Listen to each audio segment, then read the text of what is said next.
Hey guys, Farak here. Okay, so it's time for part 2 of my tier 1 combo thingy-mabob, whatever it's called. Anyhow, really only Shadow has what we call combos in tier 1. Most other decks just have styles, or typical way you play them. So I'm going to go through Fire tier 1, most of which I've showed you already, so it'll be rather quick. But really, again, it's only Shadow that has this whole risk-reward thing, so in Tier 1 you also have the combinations. But I'll still do Tier 1 of every deck to give you an idea of how to play it. Okay, so I'll just basically go through the cards. First of all, we have Eruption, which is, it's 75 power, it does 300 damage. As I've said like a gajillion times, only use it if you're going to kill units. Some players like Reloaded Lamb, who are really good players, say, just try to never use eruptions until you get really, really, really good. And I recommend that, like even taking eruption out of your deck until you're rank at least Fury, because it's something that's so easy to just spam, and don't do it. Okay, next we have Mine. I wish I could afford the deck slots in my deck for it, but I don't. So in Fire Tier 1, it's a form of crowd control. Like if anything's coming to you and you drop a mine, it does insane damage, will kill anything in Tier 2, except for like really large units, and even those it'll put down to super low health. It's great if the enemy has like 3 squads of Forsakens coming and you drop it right in front of them, and it starts knocking them around and can kill all 150 power, but you have to be really, really good to set mines. They're very tricky to do. So a strategy, which I actually just thought up in my mind about 4 seconds ago, is to drop a mine and then use a Fire Sworn to knock back some units into the mine. I've never seen this done. It costs a lot of power, altogether 145 power, but I can see that working pretty well. But again, once you have Fire Sworn knockback, But anyhow, I digress. Again, Scavenger, the way you're going to play the Scavenger is you're going to run it up, try to bite the Dread Charger of a Shadow player or whatever unit's using to slow it down, and then retreat, because usually it's going to have a super low amount of health by then. Or you can go after small units and try to attack small units, because it's really great versus them. We then have Sunstriders, which we all know have terrible health, but are very good versus medium units. Thugs, which now are, as I said in the most recent video, they're still overpowered. They get about 10 energy from killing a 50 power unit, not 17 anymore, but still I think it's a little too much.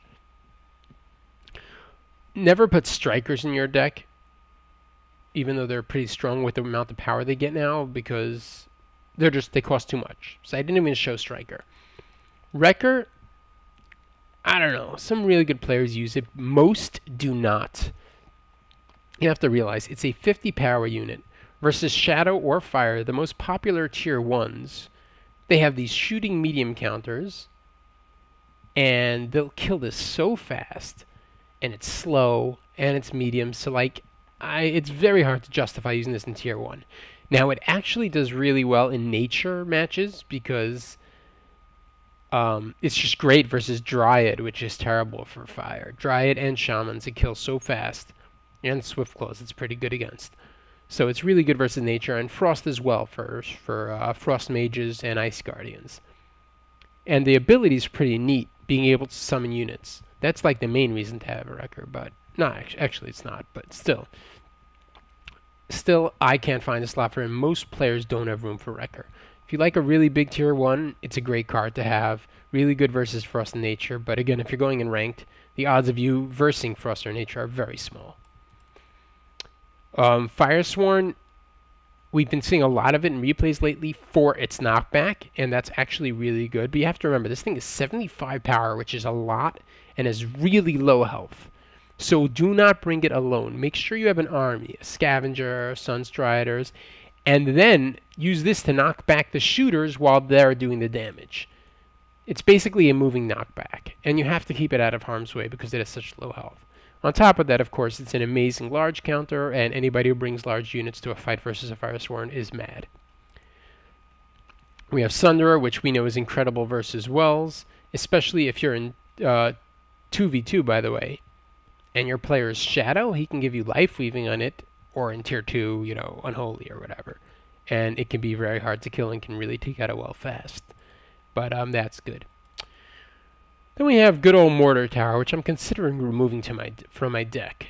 It's a super, super powerful building, mainly because of its offensive capabilities. Now, on defense, it's really strong, but the problem is once units get within this range, it can no longer attack them, because it only attacks on this outside circle in between these two lines.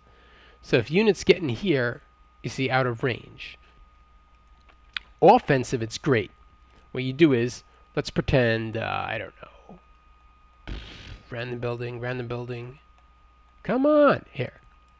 So that's the enemy base, all right? Now what you do is you have your scavenger and this guy and the whatever you have. And as you're approaching the base, they probably won't last very long versus a tier 4 building. As you're approaching, you look at the mark and you try to get the building that it'll just hit it. So it's so far back that the enemy can't counter it well. And obviously this building is a tier 4 building. It's incredibly strong. But what you do is, so then you, by the time it's built, because enemies can't come here. If they try to get to it, you can either erupt them or use your Sunstriders to shoot them down. Then by the time it's built, you can have your units are near the power wells and you just start shooting. And at that point, it does serious damage. Now, here's the thing. Versus fire, yeah, it's 50 power and eruption 75. But whatever unit you used to drop this by, fire will quickly do an eruption and do half damage to your unit and kill it. So that makes it worth it. Now, so versus fire, it's not so good. Versus shadow, they can run up a dread charger and nasty, which again is too much power just to counter this, but will likely kill your units as well. So versus fire and shadow, it's very tricky to use a mortar tower offensively. On defense, it's still good. But versus frost and nature, where they're pretty slow to get to you, if you can plant a mortar tower while going offensive and stop them from moving up to it, it can be amazing on offense. So a lot of people call it, you know, lame or whatever. I don't know. I've been trying to play without it offensively versus everything, and I really don't feel it's needed in a deck, but it's really, really a great card. So if you can learn to use it on defense or offense. Like, for example, if you have, let's say, Power Well, Orb, Power Well, and the enemy's coming up this way, you would build it by the top Power Well. You'd build a Mortar Tower right next to the top Power Well, so that over here by the lower Power Well, if they try attacking, you can shoot. Or by the Orb somewhere around it. So that's a good place to put it on defense. Anyhow, that's Fire Tier 1. Once again, like I said, there are really no good combos. Like the only combo I can think of is Wrecker, use the ability so that very quickly you can drop a Sunder and use its ability. But think about the amount of power. That's 50, 20, that's 70. That's another 110. That's 180, and then another 40. That's insane. By that power, you should be Tier 2 already, or whatever. So that's the only real combo Fire has. But otherwise, that's generally how you would play Fire Tier 1. Most players will have one of two Fire Tier 1s, and I'll show you. Mortar's 50-50. Like 50 have, 50 don't. Sunderer's also pretty much 50-50, but it's a pretty good card. I would tell you to keep it in. Fire Tier 1 is a must. I'll show you the must cards. This is a must Fire Tier 1. If you do not have these 4 cards in Fire Tier 1, you will lose. Period. There's absolutely no way to do it. You need your small counter, you need your medium counters, and you need your knockback and large counter. That you must have. What's becoming increasingly popular, mainly because of the buff, is having thugs as well as a small counter and to gain power. Sunder is great versus Shadow, which was always the most popular deck until the Thugs buff. And then Mortar Tower is just, icing on the cake. It's really great to have. Don't put Makeshift Tower. Just please don't. And mine, very few people use it. If you're Nature Tier 2, by the way, then mine is nice. You can set a mine and then root to keep the enemy, but that's a lot of power and it's hard to get it worth it. Anyhow, I hope you guys enjoyed the video, and good luck making your decks.